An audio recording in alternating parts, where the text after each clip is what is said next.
এমনও অনেক নামাজি আছে নাউজুবিল্লাহ, আল্লাহ পাক আমাদেরকে তাদের অন্তর্ভুক্ত না করুন, যে নামাজ পড়ার পরে আল্লাহ রাব্বুল আলামিন এই নামাজটাকে ওই নামাজের মুখের উপর নিক্ষেপ করে দেয়, তোমার নামাজের আমার কোনো দরকার নেই। আল্লাহ পাক আমাদেরকে হেফাজত করুন। ধীর স্থিরভাবে পড়েন, রিল্যাক্সে, তাড়াহুড়ার কিচ্ছু নাই।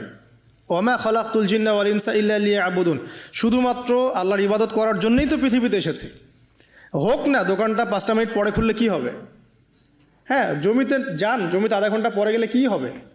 যে আল্লাহ পাক আপনাকে বাঁচিয়ে রাখতে পারেন, সে আল্লাহ পাক আল্লাহর পথে সময় দিলে আপনাকে অফুরন্ত রিজিকও তো দিতে পারেন, পারেন না? আপনি আল্লাহর হয়ে যান, বাকি সব আল্লাহ আপনার দায়িত্ব নিয়ে নেবেন ইনশাআল্লাহ।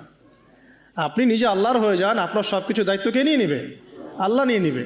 তো আল্লাহ পাক আমাদেরকে ধীর স্থিরভাবে আধ্যাত্মিকত্ব অর্জন করে নামাজ পড়ার তৌফিক দান করুন, আমিন। বিশ্বনবী দেখলেন মসজিদে নববীতে এক সাহাবী নামাজ পড়ে। নামাজ শেষে নবীর কাছে আসলে বিশ্বনবী বললেন, সল্লি ফাইন্নাকা লাম তুসল্লি, নামাজ পড়ো কারণ তোমার নামাজ হয় নাই। সাহাবী আবার পড়লেন, আবার আসলেন, বিশ্বনবী বললেন, সল্লি ফাইন্নাকা লাম তুসল্লি, নামাজ পড়ো তোমার নামাজ হয় নাই।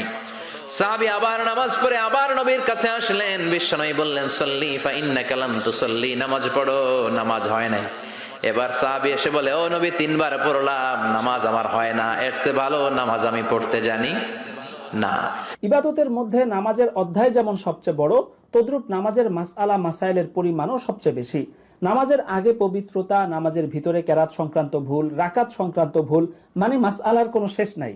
তো হুট করে এগুলোর মধ্যে কখন কোন মাসআলাটা আমার আপনার প্রয়োজন হয়ে পড়বে সেটা তো আগ থেকে বলা যায় না।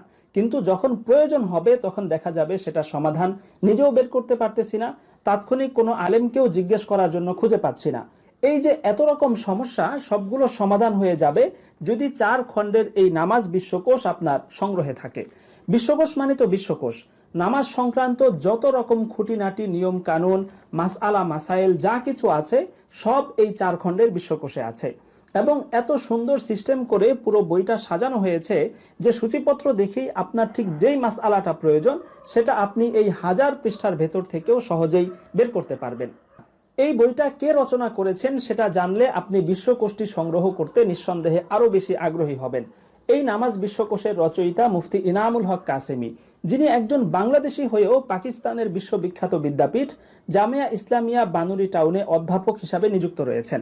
একজন বাংলাদেশী হয়ে উর্দু ভাষায় এই বিশ্বকোষ রচনার পরপরই সমগ্র পাকিস্তান জুড়ে এটি ব্যাপক সমাদৃতি পেয়েছে। মূলত এই বইয়ের ব্যাপক চাহিদা, গ্রহণযোগ্যতা এবং উপকারিতার কথা মাথায় রেখেই বাংলা বাজারের আনোয়ার লাইব্রেরি বইটি অনুবাদ করে পাঠকের সামনে নিয়ে এসেছে। আপনি নারী হন, পুরুষ হন, ব্যবসায়ী, চাকরিজীবী, ছাত্র, শিক্ষক যাই হন, নামাজ যেহেতু আপনাকে পড়তেই হবে, এই একটা বিশ্বকোষ যদি আপনি সংগ্রহে রাখেন, নামাজের দোয়া দুরুদ, বিভিন্ন রকম নামাজের পদ্ধতি, নামাজের যাবতীয় মাসআলা মাসাইল একেবারে অল ইন ওয়ান সব আপনি এর মধ্যে পেয়ে যাবেন।